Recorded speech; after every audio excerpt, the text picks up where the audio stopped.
BP Sara Duterte sasampahan ng kasong grave threat laban dahil sa pagtatangka sa buhay ni Pangulong Marcos Jr., Lisa Araneta Marcos at Martin Romualdez.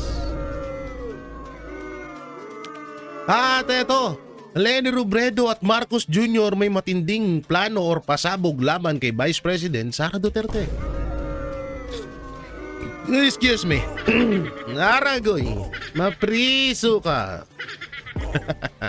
So yung mga banateros, mga kabiyaya, ito nga pag-uusapan natin ngayon ay talagang alam na naman, lahat na ay gagawin nila para lang mababagsak etong si Vice President Sara Duterte.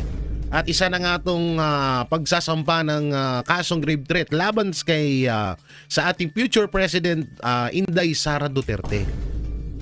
At etong si Leni nga at si Marcos ay nagkita na.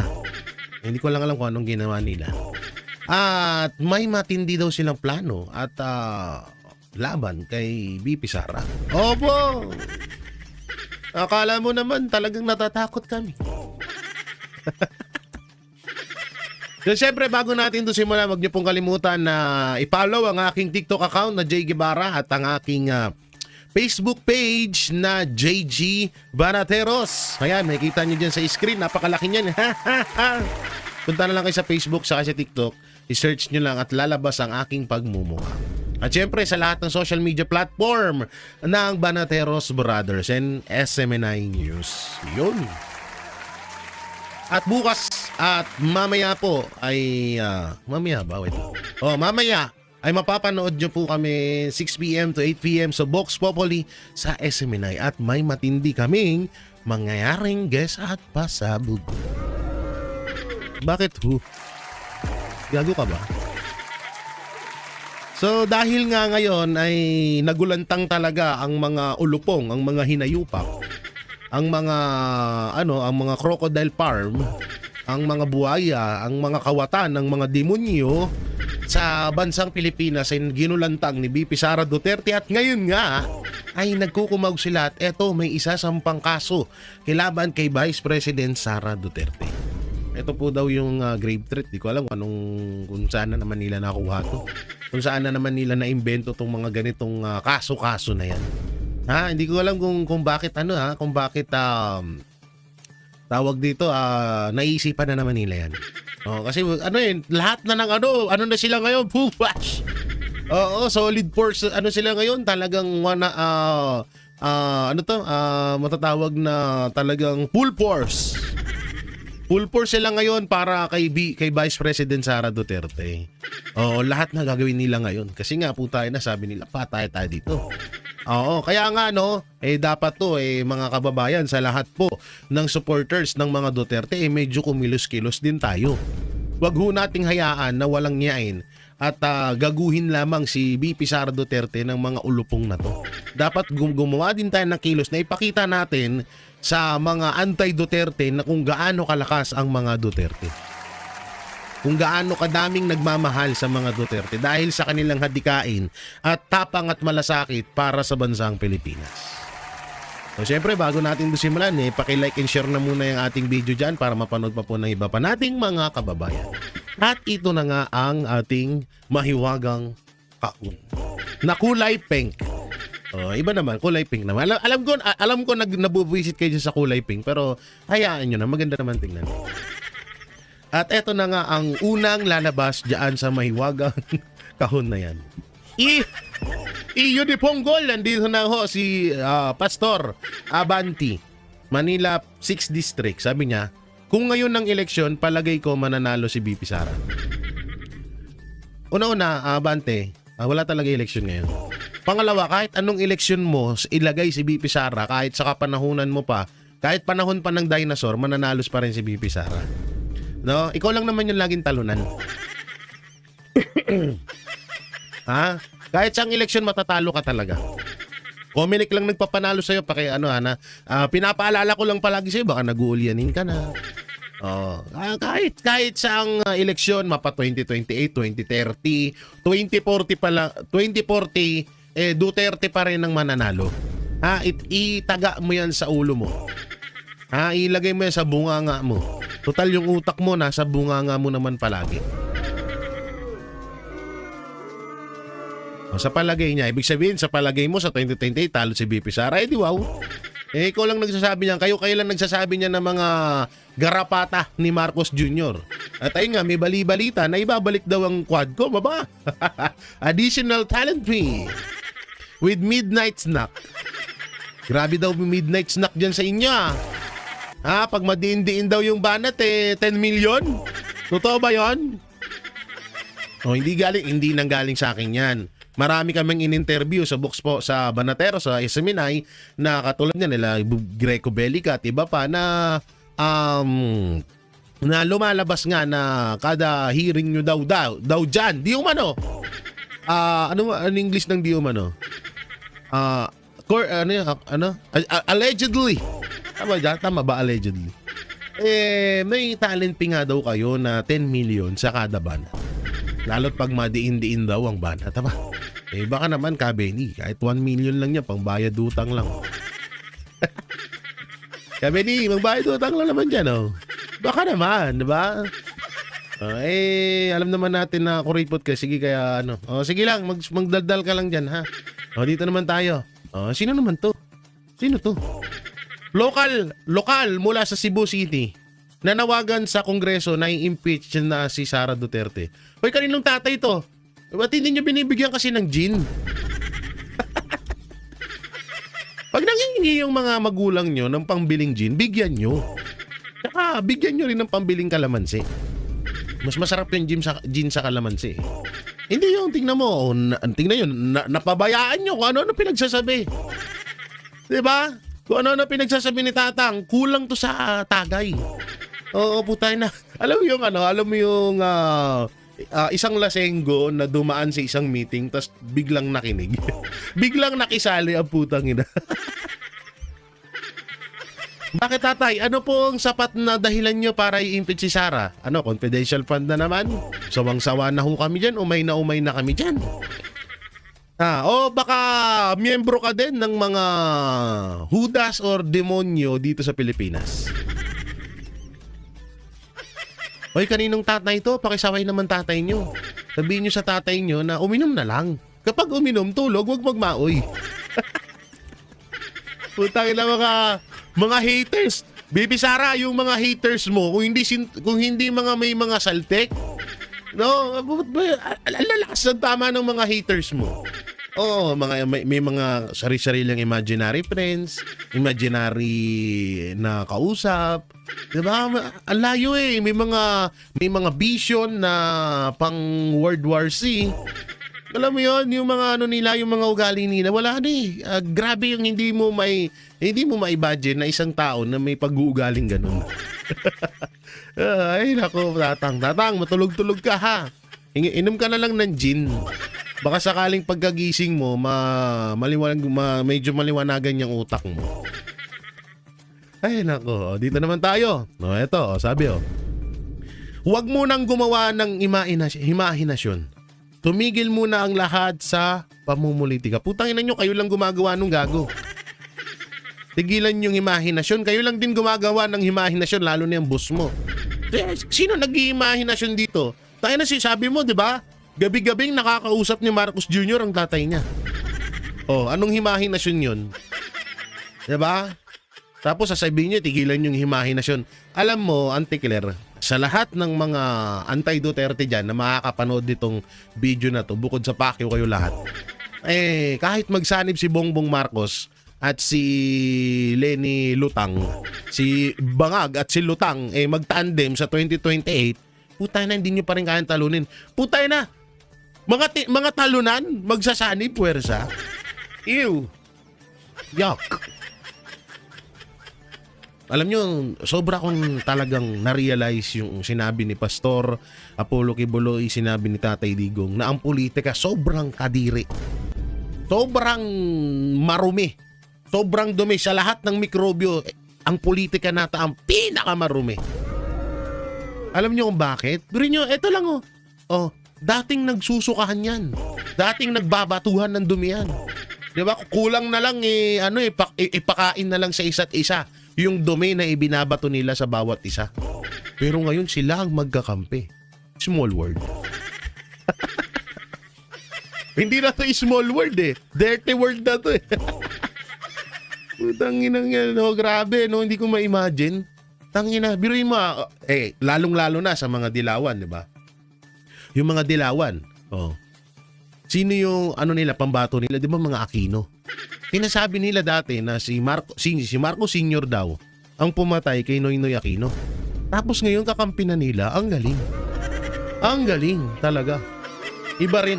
Iba talaga ang utak na ang mga mindset ng mga dilawan, pinklawan at mga loyalistang tanga. Okay? Dito tayo. Eto malupit. Hay nako. Kahit manalo pa yan si Sara Duterte, hindi niya matitinag ang mga barber sa Surigao. Putang ina siya, ambisyosa.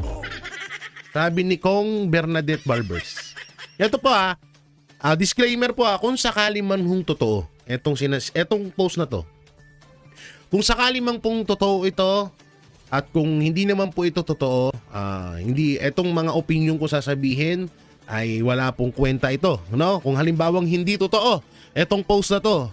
Pero kung totoo man to, wala po akong pagsisisihan sa mga sasabihin ko sa iyo. Okay? Okay. Okay ra. Okay ra. Unang-una, walang pakialam si BP Sara sa mga barbers, lalong-lalo sa katulad mo, Ma'am Bernadette Barbers. Pangalawa, diring-diri sa'yo si BP Sara dahil kayong mag-asawa ay manggagamit at mangbubudol din. Ngayon, eto ka. Magkakaroon lang ng interes sa'yo si Vice President Sara Duterte once na maging presidente si BP Sara at makita niya ang korupsyon diyan sa Surigao del Sur or saan man, diyan sa Surigao, diyan sa nasasakupan nyo ng mga barbers, paktay kayo. Kaya lang ang masasabi ko diyan. Kung totoo, ulitin ko kung totoo man tong post na to kung hindi naman po ito totoo, so bakit, di wow. Diba? Pero kung totoo man to, wala kang karapatan para murahin si BP Sara. Kayo ng asawa mo ang talagang dapat murahin. Putay na dati, tuwang-tuwa ang asawa mo na si Barbers na di ko lang alam kung asawa niya o anak niya ba? Kapatid? Ano niya ba si Barbers? Wala akong masyadong alam kay Barbers. Hindi naman kasi talagang masyadong kilala naman kasi talaga yung mga Barbers na yun. Diba? Sinabi ni Barbers, sana daw. Sana daw. May extend pa ang termino ni Pangulong Duterte. Ang ganda daw ng war on drugs. Putang ina, nung wala na siyang mapakinabangan, nung hindi na nila napapakinabangan si Pangulong Duterte, anak ng puta bumalimbing. Isa pa siya sa tumuligsa sa war on drugs ni Pangulong Duterte. Ang galing. Ang galing mong kupal ka. Diba? Tapos ngayon, sabihin nyo, ganito, ambisyosa si BP Sara. Putang ina nyo, mas ambisyosa kayo. Diba?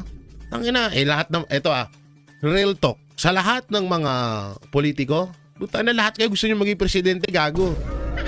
Huwag nyo kami. Iba na lang.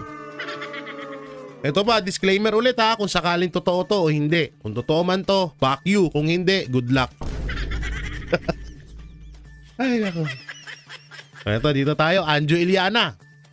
Ang tanging solusyon sa problema sa ating bansa ay isang leader na disiplinaryan, matalino, matibay at galit din sa mga magnanakaw sa bayan, like Vice President Sara Duterte. At totoo naman yun. Una-una, bakit nasabi to? Disciplinarian. Siyempre, nasa katangian niya ni BP Sara Duterte. Matalino, siyempre. Diba? Matibay kasi ito nga biruin mo, tatlong grupo ng mga demonyo, ang mga kawatan, mga terorista, mga diablo ang nagtulong-tulong, nagsanib puwersa para pabagsakin siya. Kaya nga matatawag natin na wholesome.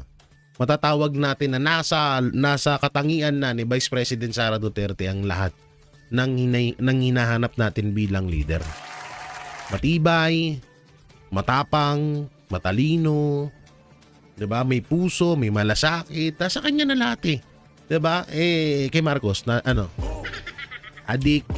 Sabi ng ating 'yan, adik, hindi alam ang gagawin sa bayan, nagtatago sa saya ni Claire Castro,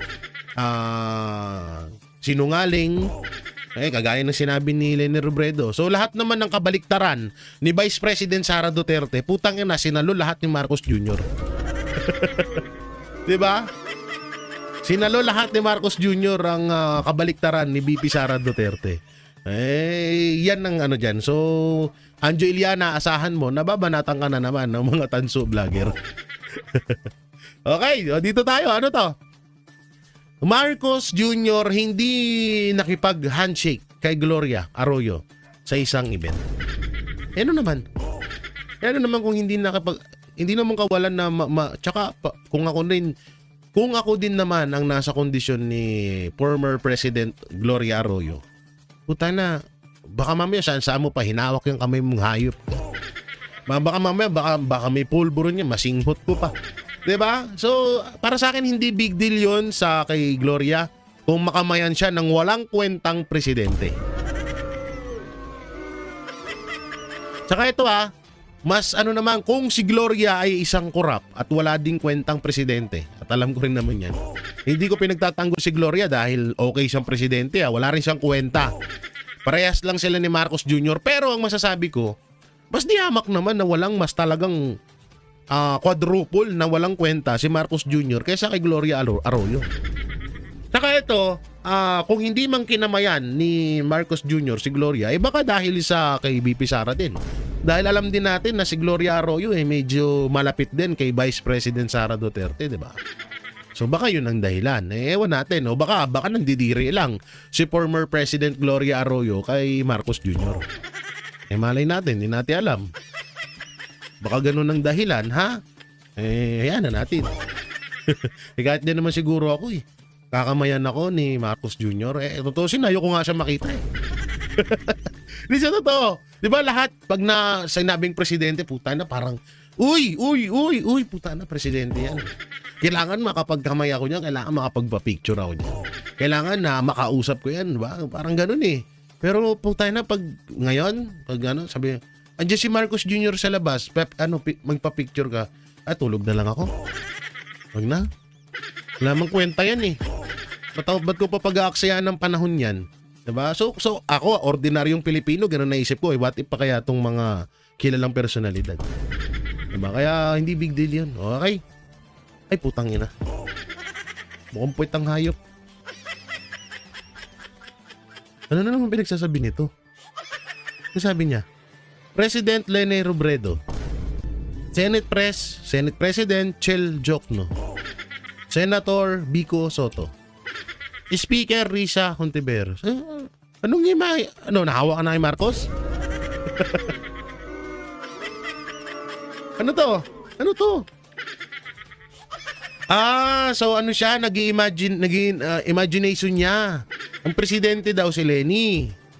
Ang Senate President daw si Chel Jokno, yung malaking ngipin. Yung bayot din ba yun? Hindi alam. Tapos ang senator niya daw si Vico Soto. Tapos ang speaker si Risa. Ito na. Kapag naging speaker of the house, so ibig sabihin ibababa mo sa pagiging speaker. So ibig sabihin, si Risa Hontiveros ay pang congress lang. Gago to. Minaliit si Risa. Bagay, tiba-tiba si Risa pag naging house speaker. Baka mas matindi pa kumabigyan kaysa kay Romualdez. Diba? Baka mas matakaw kumuha ng pera yan kaysa kay Martin Romualdez. Puta na, galante daw yan sa mga fake witness, diba? Si alias Rene. Diba? Binayaran daw siya ni Senator Risa Hontiveros para idiin si Pastor Apollo Kibuloy. Kung ganyan ang magiging speaker na mas matindi pa sa pagiging kawatan, good luck. Baka 1 year lang, wala na tayo. Baka nabenta na tong Pinas.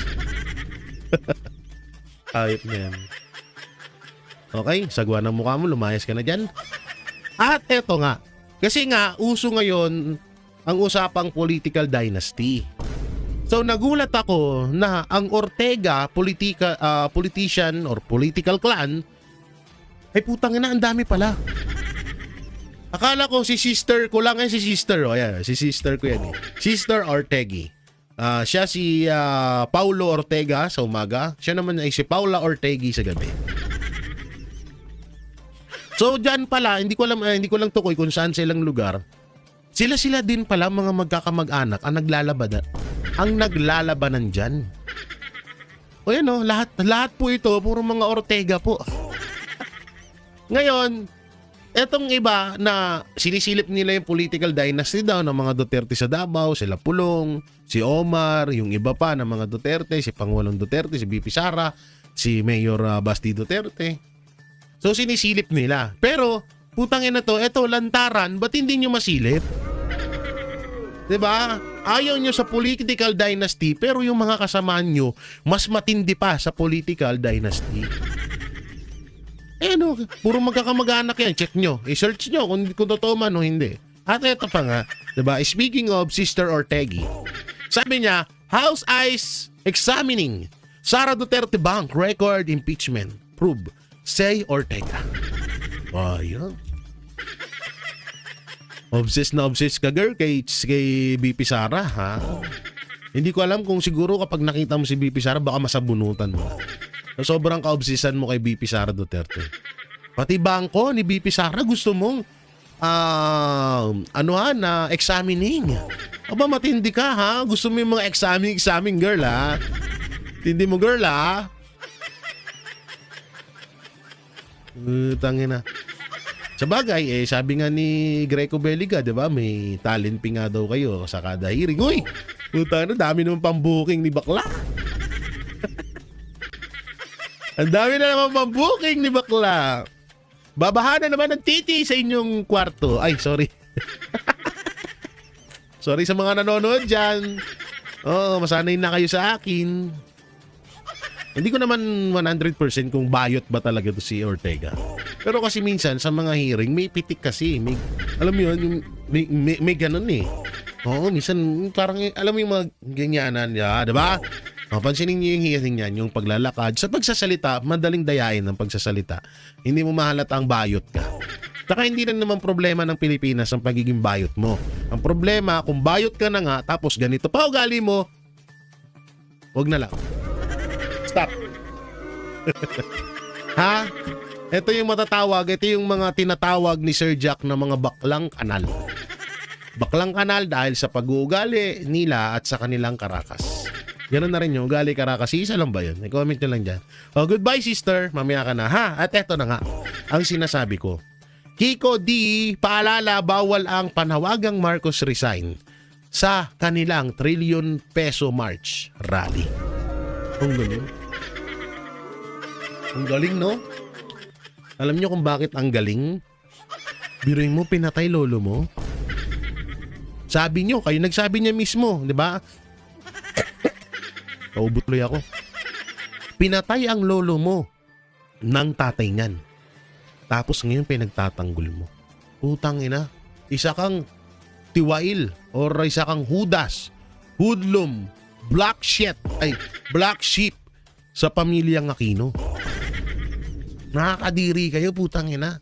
So, ibig sabihin, parang gusto nyo ipahiwatig sa amin ng mga ordinaryong Pilipino na okay lang ang pagkamatay ng lolo mo. Okay lang yon? Ganun-ganun na lang ang nangyari? Ganun-ganun na lang na... Ay, hindi. Hindi naman si Marcos ang pumatay nun. Ganun-ganun na lang. Kayo mismo nagsabi nun. Ilang dekada nyong ipinamuka sa amin na si Marcos Sr. ang pumatay kay Noynoy Aquino. Diba? Tapos ngayon kampi-kampi na.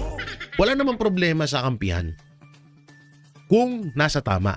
Kaso putang ina, lantaran na yung nakawan na nangyayari sa gobyerno. Na sinasabi nyong ayaw nyo, natutol kayo sa mga ganyang gawain, pero sinusuportahan nyo pa. Ang galing. Galing nyo. Kawawa naman, no? Siguro kung nabubuhay si Noynoy Aquino, o kaya yung kaluluwa ni Noynoy Aquino, sabihin ng putang ina mo, apo, wala kang kwenta. Masasampal ka nun. Tangina, no? Tangina, no? Ano daw? Bawal lang Marcos resign.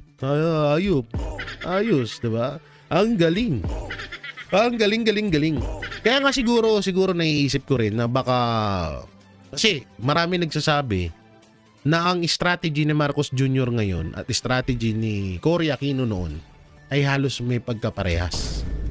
Kasi nung panahon ni Cory Aquino, pinalabas din sila Joma Sison. Pinalaya yung mga makakaliwa. Katulad nila Joma Sison nga. Panahon naman ni Marcos, ganun na ganun din. O tignan nyo, si Franz Castro, convicted na yun.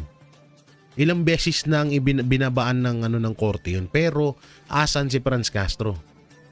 Lumilipad sa bulubundukin. Joke lang yun. Asan si Franz Castro? Malaya si Franz Castro. Yung ibang mga at yung eto pa masaklap. Binigyan pa ng posisyon ang mga makakaliwa. 'Di ba? Kaya ganyan kasaklap. So parehas na parehas. Yung strategy ni Cory Aquino at ni Marcos Jr. ngayon, walang pinagkaiba. Ibig sabihin, masasabi nga natin na okay lang na pinatay ng tatay ni Marcos Jr. ang lolo mo. Ang galing. Grabe, no? At eto na nga.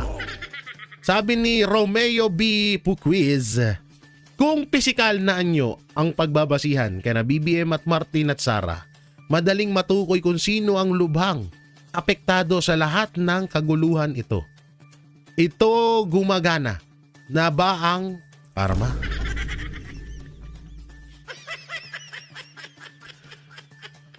Di kasi ito sa totoo lang, ako bibihira akong magsalita ng ganito dahil ayoko rin naman talagang idamay. At dahil dito nga sa vlog ko, talagang pag kurap ka, balahura talaga ako sa balahura. Kaya ayoko idamay. Pero about dito, kung eto na ba yung karma o gumagana na ba yung karma, sa tingin ko, oo. Sa tingin ko, ipinagkakaloob na to ni Ama na talagang karmahin na etong mga demonyo. Salot, hudas, hudlum, mga terorista sa bansa natin. Talagang siguro binibigyan niya na ng matinding mga pagsubok, lalo na sa kalusugan. Dahil una-una yung ginawa nilang pagnanakaw sa bayan, buhay din ang kinuha nila dun eh. Yung mga nangyaring baha sa Cebu, yung mga nangyaring baha sa iba't ibang lugar sa Pilipinas, sa Bicol, di ba may mga buhay na kinuha dun? Di ba maraming nagbuwis ng buhay dun dahil sa korupsyon ng magpinsan nito? Maraming namatay sa Cebu, maraming namatay sa pagsagasa ng baha sa iba't ibang lugar.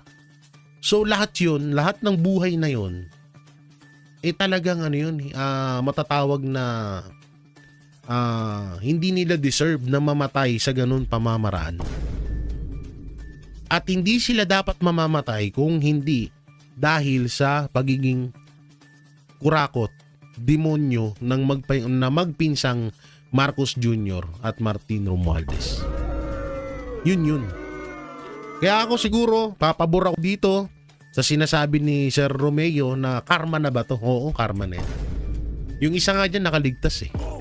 Isang bulati na lang pipirma doon, tigpas na eh. Nabuhay pa ulit. Sayang talaga. No? Siguro kilala nyo naman kung sino tinutukoy ko, di ba? Sayang, no? Kung tayo na isang bulati na lang pipirma sa'yo, nabuhay ka pang hayop ka. Ay, lako. Kaya iwasan nyo maging makasalanan, ha? Sa mga makakapanood nito. Kung maaari mang gumawa kayo ng kabutihan araw-araw sa kapwa nyo, kung kaya nyo. Diba? Kasi pag binalikan kayo ng karma, tayo na sabi ko sa inyo, hindi nyo kayang salagin yan. Tingnan nyo yung nangyayari sa kanila ngayon. So, mag-donate na lang tayo ng kape at pandesal. Uy! Ano ito? Uy! Ano ito? Uy! Former din ng FPU, Law School. Ano to? Kumpiyansang mananalo si Rapi Tulfo sa tulong ng 30 million subscriber nito. Sa 30 million YouTube subscribers, sana all 30 million subscriber. Well guys, speaking of subscriber, ako po ay 500k subscriber na. Aban ako. Baka pwede naman natin gawing 1 million na para maganda-ganda naman. Oh, no? So, salamat mga Banateros, mga kabiyaya sa binibigay niyong suporta sa amin ng Banateros Brothers. Yan. Maraming salamat sa tiwala. Sa 30 milyong YouTube subscribers na maaaring maging boto, tiyak na mananalo siya sa eleksyon. Sabi ni puta na anong pinagkano nun? So ibig sabihin pag may 30 million boto si Tulfo, may 30 million subscriber, boboto sa kanya lahat yun. Eh kung ganun man, yung 30 million na yon na subscriber ni Rapi Tulfo, bakit yung views niya hindi umaabot ng 30 million? Tingnan ko nga. Titingnan ko yung mga titingnan ko yung mga views ni Rapi Tulfo. Rapi Tulfo in action. Ito nga, 30 million subscriber. Tingnan ko yung mga video ha. Ito. 2 days ago, 166k. 2 days ago, 169k. 1 day ago, 570k. 1 day ago, 300k. One day ago, 325k. 23 hours ago, 23k. 1 hour ago, 23k. Tapos ito, may 40 minutes ago siya na 13k. So, wala na rin siyang million views. Wala akong masyadong nakikitang, hanapin natin, 10 days ago, 11 days ago, 11 days ago, hanap tayo ng 1 million views, kahit 1 million views na lamang. Maniniwala ako dito, wala, ito, 2 weeks ago, 771k, pero walang 1 million. Maniniwala po ako dito, mga banateros, na kayang manalo ni Rapi Tulfo sa eleksyon dahil sa 30 million subscriber niya kung nagbe-views siya or yung mga palaging nanonood sa kanya ay umaabot ng million views.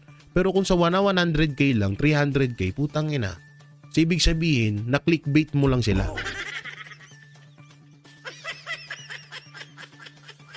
Yun.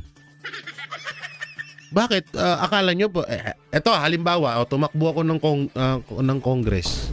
May 500k subscriber ako. Boboto ba lahat sa akin yan? Gago ka ba? Tigil-tigilan nyo nga sa kabubuhan. Tigil-tigilan nyo nga yung kabubuhan ganyan. Ewan ko sa inyo. Ang tutulonggis nyo. Di, pang tulonggis yung ganyan yung mga ganyan salitaan.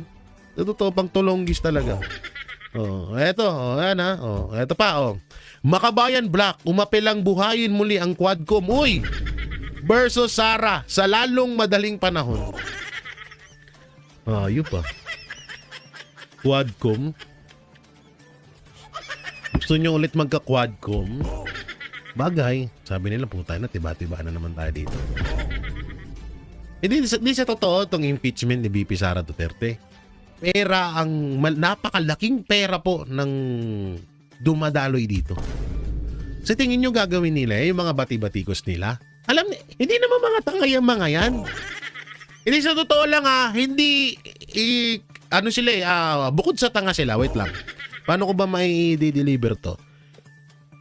Alam nila na kapag bumanat sila sa mga Duterte, sira agad ang pangalan nila. Pero ginagawa nila to dahil sa prinsipyo, dahil sa paniniwala, hindi. Ayaw din nila kay Marcos, di ba? Ginagawa nila to is dahil sa pera. Kung matatandaan nyo yung sinabi ko sa isang vlog ko na nung panahon allegedly, panahon daw ng impeachment ni Corona, umikot ang tig 50 million sa mga senador para lang iboto si Justice Renato Corona. Hindi naman lahat ng mga senador, may 6 or 5 senador na hindi tumanggap nun.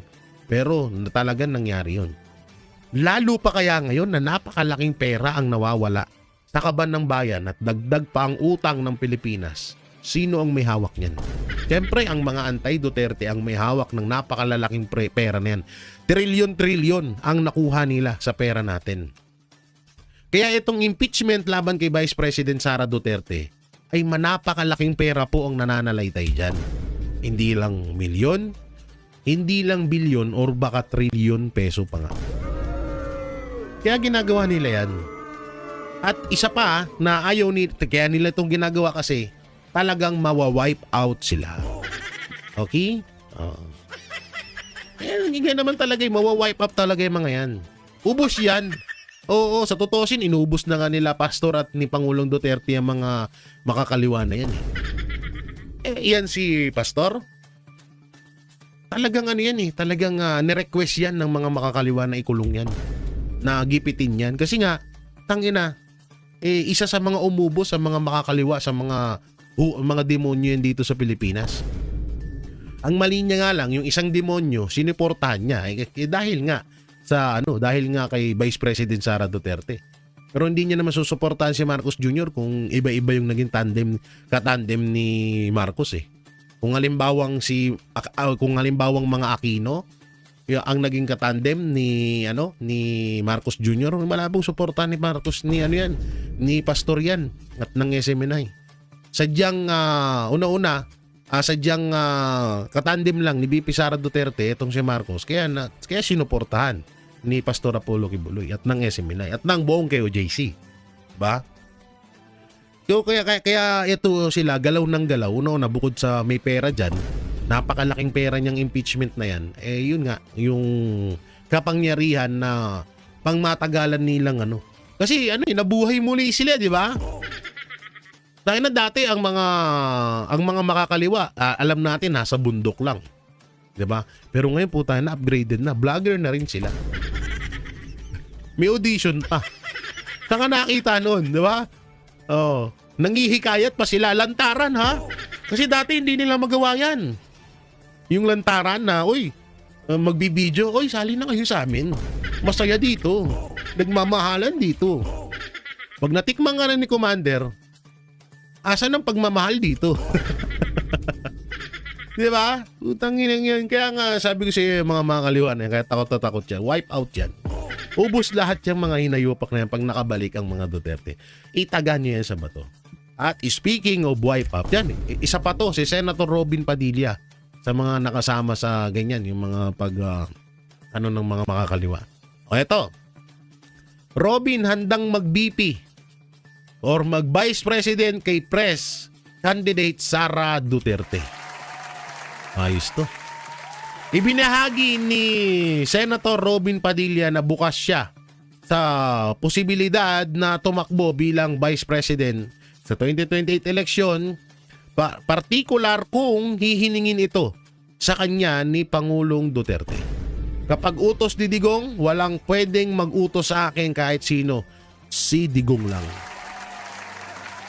Alam mo Senator Robin Padilla, para sa amin na mga Duterte supporters, bagay, pwede ka talaga na maging vice presidente ni Pangulong Inday Sara Duterte. Pwede. Kaso minsan tigil-tigilan mo yung kakapush mo kay Amy Marcos, ha? Please lamang.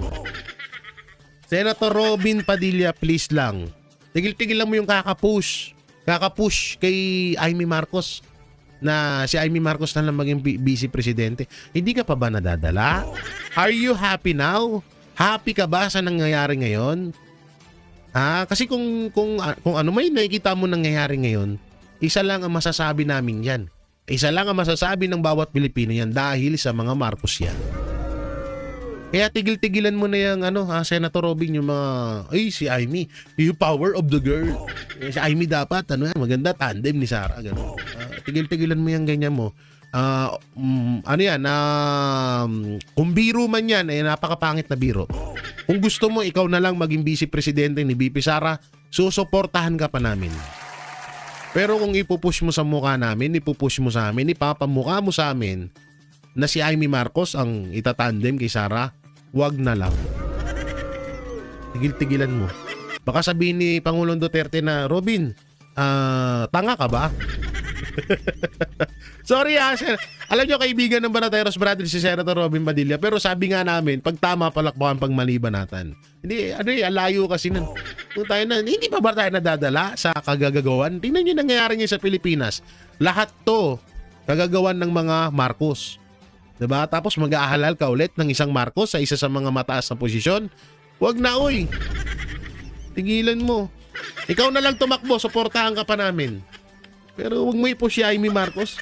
Ang dami-daming pwedeng maging vice president yan. Diyan sila Marcoleta, si Bato. Ang dami pwede dyan Si Cayetano, diba? Ang dami pwedeng mag-ikaw. Ang dami pwedeng maging vice presidente. Nakatandem ni Pangulong Inday Sara Duterte. Wag mo na kailangan, hindi mo na kailangan i-push pa si Amy Marcos. Putangin lang yung hype na yun, gago yun. Okay, ha? Eto na. Ito malupit. Inanunsyo ng DILG Secretary John Vic Remulla na isusunod nila ang pagre-raid ng mga na sigarilyo sa mga lokal na palengke sa buong bansa. Ang mga huhulihin daw ay kakasuhan alinsunod sa Agricultural Sabotage Act. Hindi mangyayari ito kung wala silang protektor. Sigurado ako na mayroon tao sa gobyerno na nasa taas lahat nito, dagdag pa ni Remulla. Utangin na, sa totoosin lang, hindi lang sa sigarilyo, kung usapang smuggling lang, hindi lang sa sigarilyo. Meron dyan vape. Meron dyan vape at iba pa. Ngayon, mas di hamak naman ata na masolusyonan nyo yung about sa droga kaysa sa sigarilyo. Ha? O kaya mas maaaring pagsabayin nyo. O sabihin mo, hindi, wala na kasing droga sa Pilipinas. Ulul! Ulul! Walang ganun. Tigilan mo kami, ha? Yung mga nagnanakaw nga ngayon, hindi nyo mapakulong eh. Sino pinapakulong nyo? Si Revilla. Si former Senator Revilla. Oh. Putay na, ano yung bintang nyo sa kanya pag nanakaw ng budget sa Bulacan? Bakit? Tiga Bulacan ba si Robin? Bakit tiga Bulacan ba si Bong Revilla? Hindi naman tiga Bulacan yun ha. Tiga Cavite yun ha. Gago ka ba? At ito yun, no? Ito ha. Oh. Ito yun. Former Senator Bong Revilla has filed as petition for bail in his malversation case over the alleged 92.8 million ghost flood control project in Pandi, Bulacan. Oh. Putang ina. Ngayon ko lang na naksiyan sa tanang buhay ko na pwedeng ibintang sa iyo ang project na hindi ka naman tiga doon. Ang masaklap pa nito, sino yung nagsumbong? Si Bernardo. Sino si Bernardo? Isa sa mga garapata ni Marcos Jr. at ni Martin Romualdez. 'Di ba? Ang galing. Oh. So paano nyo kami mapapaniwala dyan? Ano nyo masasabi sa aming deserve ni former Senator Bong Revilla na makasuhan? Una-una hindi. Ito ba sa totoo lang? Ito, sorry. Mas okay pa siguro kay Villanueva. Medyo hindi ko sinasabing ganun pero kung iisipin nyo, Villanueva, tiga Bulacan, or may talagang masasabi mong, nakakasama siya ni Alcantara eh. Pero si Senator Bong Revilla, tiga Cavite, tapos ang issue nasa Bulacan. Ang layo nun. Diba? O halimbawa, nagkabaha sa Maynila. Sino sinisisi ni Auntie Claire? Diba mga Duterte? Sino na presidente ngayon? Diba si Marcos? Pero Duterte pa rin ang sinisisi niya.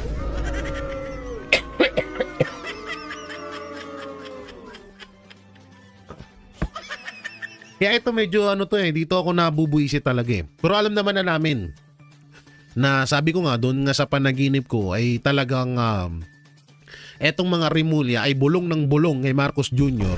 dahil nga gusto makuha ng mga Remulla yung mga nasasakupang distrito ng mga Revilla sa Cavite. At dahil inuubo ako, dito muna tayo sa kay Attorney Sal Panelo ha. Oo. Pag-usapan muna natin tong kay Attorney Sal Panelo yung kanyang pahayag. Oo, ba tayo ma-play? Mukhang naglag ata. Mukhang naglag yung ni Attorney Sal Panelo. Oh, ayaw ma-play ng video. Oo, siguro dito muna tayo sa ilalim. Ito. Oh, yan na. Oh, Malacanang debunk. Sige, panoorin muna natin to. Uubo lang ako ng malupit. Para sa reaksyon sa patuloy na depensa ng Duterte camp kaugnay ng continuous claim that the ex-president was kidnapped. Tayo nga po yung lubhang nagtataka dahil patuloy nila itong ginagawang naratibo. At ang purpose lamang nito ay sirain at ibagsak ang imahe ng ating Pangulo. Dahil mismo si dating Pangulong Duterte ang nagsabi na siya ay willing magpa-aresto kapag nandyan ang warrant of arrest. So ibig sabihin kapag si Marcos Jr. nagsabing willing siyang arestuhin ng ICC, so okay lang yun kahit labag sa konstitusyon. Ganon. So ibig sabihin inamin nyo talaga na ibinigay nyo nga si Pangulong Duterte sa ICC kahit walang jurisdiction ng ICC sa bansang Pilipinas. Tanga. Boplak ka talaga.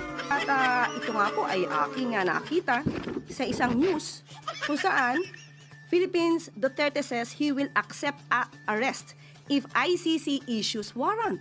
May mga placards ito na ay may no? date na March 10, 2025 at itong salaysay na ito ay nakuha pa nung siya ay nasa Hong Kong. So alam niya na magkakaroon ng pagsisilbi ng warrant of arrest.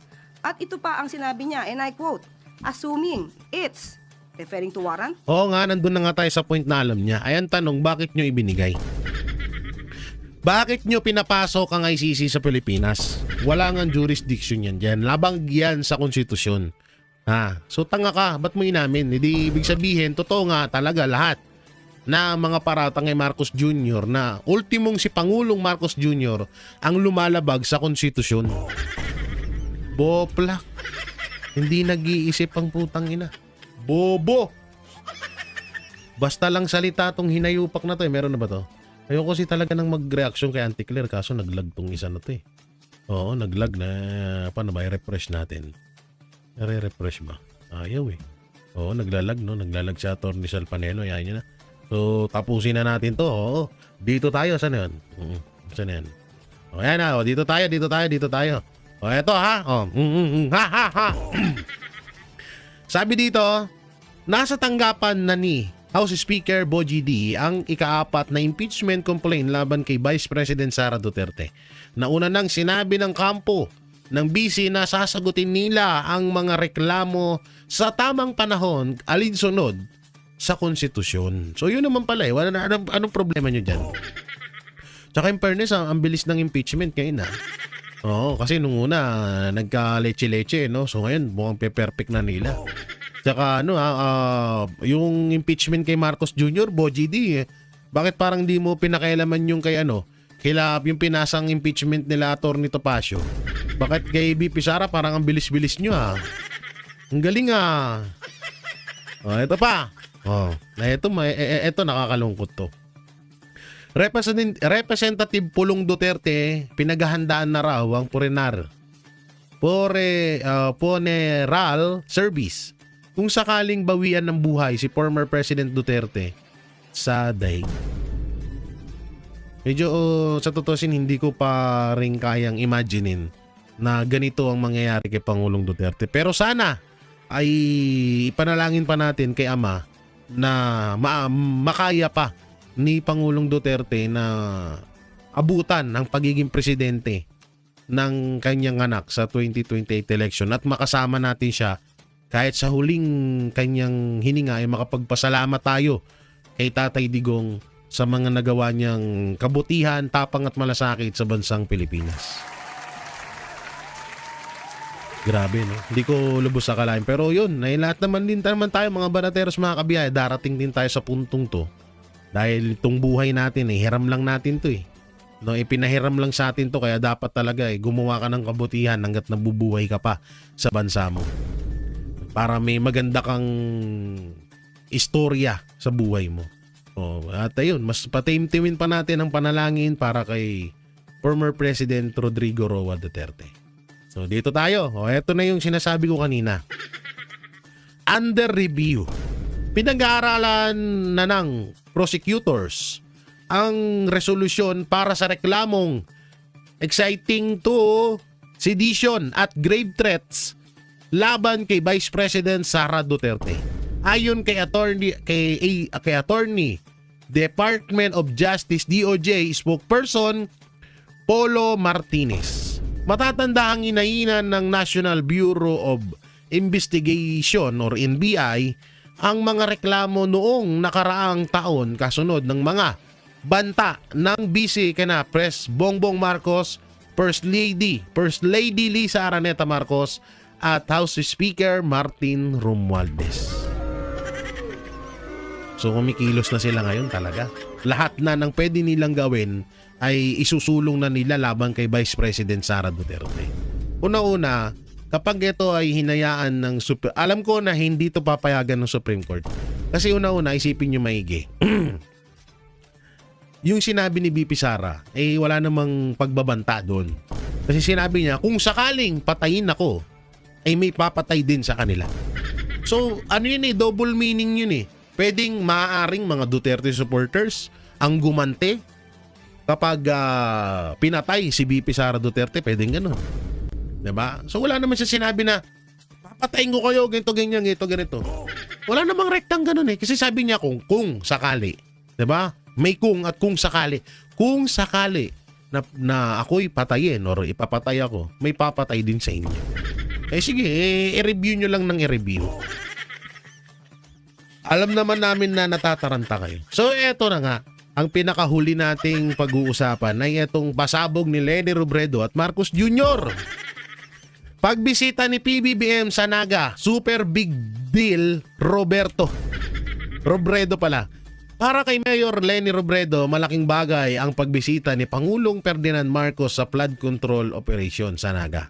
Aniya mas mabuti ang desisyon na bumisita ng personal upang masuri ang mga kailangan ng lungsod. Tingnan yung kagaguhan to. Pero alam na, sa totoo lang, wala naman tayong pakialam talaga dyan. Bakit? Anong silbi ni Vince Dizon? Anong silbi ng hanay ng DPWH? At anong silbi ni Mayor Leni Robredo na kailangan pang mas pumunta pa doon si Pangulong Marcos Jr. para inspeksyonin yung mga flood control doon? Di ba? Kagaguhan, di ba? Alam naman na natin na may pinag-usapan to. Alam na natin yan. Alam nyo dyan magaling ang Marcos. Yung mang brainwash, mang uto. Sa totoo nadali nila tayo dyan at si BP Sara Duterte. Na ngayon, gagawin naman nila kay Leni. At alam naman natin itong si Leni ay may pagkalutang kaya mauuto ni Bangay. At kung ano man yung mga sinasabi nila ng mga sabi-sabi ngayon na tawag dito na may team na plano ni Leni at Marcos kay BP Sara, good luck. Hindi yan magtatanggumpay. Alam namin na napakalakas ng kapit ng mga Duterte sa itaas at alam nyo yan. Kayo, malaki ang kapit nyo, malakas ang kapit nyo sa taong nasa lupa. Yung elemento na nasa lupa, yun ay yung mga demonyo. Ay, nako, no? So yun, mga banateros, mga kabiyayan, ano pong may kukomento nyo sa mga napag-usapan natin, comment nyo lang po dyan sa baba. At syempre, don't forget to like, share, comment, and subscribe sa ating YouTube channel. Pipindot na lang din po yung bell button para lagi kayong updated sa ating mga video araw-araw. So ako po ulit, si Jay Guevara TV, isa sa mga Banateros Brothers. Ako po ay 101% nasusuporta sa aking Pangulo na si Inday Sara Duterte. So maraming salamat. Ingat po kayo palagi. God bless and peace and